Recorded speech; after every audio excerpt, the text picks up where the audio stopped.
This is the world's largest wildlife rescue and rehab, all owned by a singular Indian billionaire with a heart of gold. And in this video, I'm going from enclosure to enclosure, meeting the sanctuary's most incredible residents. I'll be feeding a hippo by hand, racing a cheetah, and meeting an animal I've wanted to see my entire life. Welcome to Ventara, India.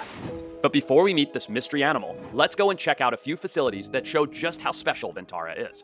Look at how big and beautiful and gentle this wonderful giraffe is here. It's just so stunning, but don't be fooled by its doughy complexion. This giraffe has an incredible defense mechanism. Those legs are so unbelievably strong. If you go around and a giraffe kicks you, that kick is so powerful, if it hits you in the chest, it'll crush your ribs and stop your heart in a second. This is one of my absolute favorite spots. Whoa, that was close. This is Hay, the giant giraffe. And Hay, like all of these big, beautiful giraffes here that you can see over here, are rescues. And now you're thinking, well, that sucks because look, this is a relatively small area too. Nope, 50 open acres of savanna grasslands are surrounding us where these giraffes get to go daily to run around. They just come in here to get some food, get an incredible health check, which we're gonna go do in a few minutes. And then, after being fed and getting that health check, they go out into that 50-acre paddock, not just with giraffes, but just like giraffes would in the wild, with all kinds of other incredible rescue ungulates. Let's go check it out. These giraffes, like many giraffes around the world, they can have a lot of hoof problems. But these giraffes, that one's pooping, come in here every single day to get health checks. You giving them a massage? Yes. Giraffes need massages? Yes. Only at Ventara. You got a specialized massaging glove there. It's like an oven mitt with all the little spikes on it, so the giraffe can have a foot massage. Preposterous. I love it. He'll let you bend it? Yes. He'll kick you in the face. Don't do that. Oh my God, that's crazy. These guys are so tame, so friendly, and so positively conditioned to be able to perform these health checks that they voluntarily will step up here and let them rub them and massage them and scrub them. It's really cool. It's really, really cool. And now that we've seen all the amenities that these giraffes get to enjoy, let's go check out the 50-acre simulated safari where they get to spend most of their time. Giraffes are social creatures that often forage alongside other animals, including zebra, antelope, and wildebeest. With their towering height, they serve as natural sentinels in the wild, using their keen eyesight to spot potential dangers from far away, alerting the rest of the herd. And while we've walked around in this beautiful savanna area and seen giraffe, zebra, blue wildebeest, royal wildebeest, golden wildebeest, there is also eland, sable, oryx, tsessebe, kudu, nyala, addax, scimitar oryx, Watusi bulls, all kinds of unbelievably cool animals, all living free in 50 wild acres right here at Ventara. After exploring this incredible safari park, we're on our way to play with some of the world's most unusual animals. But right next to the safari park is a pair of rescue hippos I get to feed by hand. Hi, oh my God. We are very close to this hippo. This is the most dangerous thing I've ever done in my life. So look at this. This is the closest I've ever been to a hippo in my entire life. No barrier, nothing, just these two hippos. The reason that we can sit here with these hippos is this. These two animals lived in two different circuses. This big male here was a showstopper at a circus, where every day of his life, he would be walked out of a small metal box with a concrete floor, wow, and paraded around in front of dozens and dozens of people. The only water that this animal, who his entire life, his entire ecology is based around, that he would ever see, came out of a hose. After a show, he would be walked back into his concrete pen, and there, he would be hosed down for just a few minutes. An absolutely insane and terrible fate for an animal who only feels comfort and a lack of stress when able to submerge. Now, this animal spent his life performing in a metal box on a concrete floor. When Ventara heard about this, they went there and they offered to take this animal off of their hands and bring him here. After a 90-day quarantine, this big male hippo, as an adult, for the first time in his life, got introduced into this giant lake. But as a hippo, as a large male bull hippo, there was still one thing missing, a beautiful girlfriend. Oh, right? Yes, exactly. So where did she come from? So she's also a part of a circus industry. We rescued and then we tried a socialization program where we had a bollard partition and slowly we reintroduced this male and female to this paddock. And now they are happy in this big pond. And now two hippos that were circus performers that had never had what hippos require, which is a large, spacious, beautiful, clean lake, now live in harmony with each other in this beautiful scenario and are bonded for life, living out their days as hippos should live. I still have so many incredible animal encounters coming up, but here is the first clue to the mystery animal that I've wanted to see my entire life. As this animal grows, it loses its spots and gains the patterning of a panda bear. But now, it's time to do something that I've never done before. I'm going head-to-head in a race with a cat. Not just any cat, the fastest land animal in the entire world, the cheetah. So cheetahs are not endurance athletes, they're sprint athletes. Exactly, And yes. that's why you've built this big pen, right? Yeah, they can accelerate from 0 to 70 kilometers per hour in just 2 seconds. Yeah. It's really important for us to not only maintain their minds and keep them mentally stable and fit, but also to exercise their bodies and keep them physically fit. This is is his first time, Yep. so we're hoping that he's actually going to chase the lure. Don't blink because you'll miss it. Let's give it a try. Okay. All right. Boy, you ready? Ready for a run? Be very unsure of it. This cheetah doesn't seem too interested in the lure, so Craig has an idea. We do have a king cheetah though that loves running. We can bring him out and see if he wants some exercise this morning. Let's put him back and try again. Before we start, it's important to point out what makes king cheetahs different from regular African cheetahs. Although they look different, they're actually the same exact species, but with one minor difference in their genes affecting their spots and the mane on their back. This recessive gene affecting their color variation is naturally occurring and creates an incredible pattern. So what position did you play? I believe you played some rugby in your time? I did. I was a flanker and a fly half. Oh, okay. All right. You need to be pretty fast for those positions. I was quick in my day, quick you're enough, good. yeah. I think we should give it a bit of a test and see how you can compete against Xander. To race him? Yeah, let's give it a go. Oh, wow, okay. Yeah. Let's do it. I'll give you a countdown. Okay. And then we see how it goes. I am 36. I do need a Okay. bit of stretching here. Oh, boy. Okay. Oh, no. Xander, you're going to embarrass me so hard, aren't you, my boy? I'm already embarrassed. I haven't even done it yet. Okay, you guys ready? On the count of 5, 4, 3, 2, 1. Oh, that was cheating. I think he got a head start. He's a cheetah. He's a cheetah. Yeah.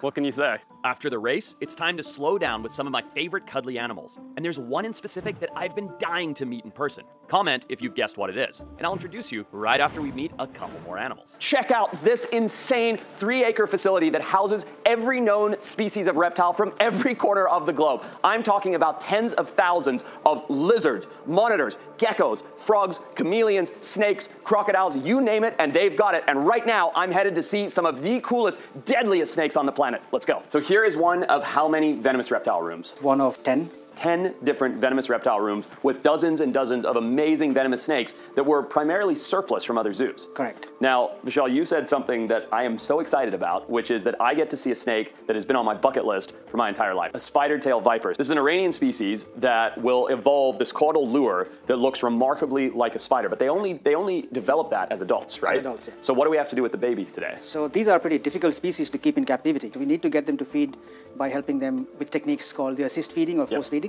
So we'll be force feeding 4 of the babies today. How bad's their venom? Pretty bad. Yeah. Any species from a dry desert kind of a habitat is going to be pretty nasty venom. He's quite like bolty. Here he comes. Look at that. Beautiful little snake. Walk us through how you're going to force feed this tiny, deadly little snake. Yeah, so you basically bring them up on a table like this. You just use a pinning tool, which basically has a rubber ending at the tip, and you just pin their head very gently, just right. You secure them behind the neck. It has to be firm, yet gentle. Just offer it. It should bite. Yep. There you go. Position the head. Slowly work your way down. Oh, I see. Oh, so you loosen your fingers Yes. so that you can work it in. Yes. Oh, that's actually really cool. It's a very delicate process. And pin it back. And Massage gently it. massage it down. Wow. Because you have to remember the heart and the other tiny small organs are all there. Sure. Don't want to cross any of those. Pretty amazing. After wrapping up with the snakes, it's almost time to meet our mystery animal. But we'll do that right after meeting a species with an incredible rescue story. We're now in an enclosure with animals that everybody in the world says don't go in an enclosure with. And just to be safe, we've got riot shields. Are we in trouble?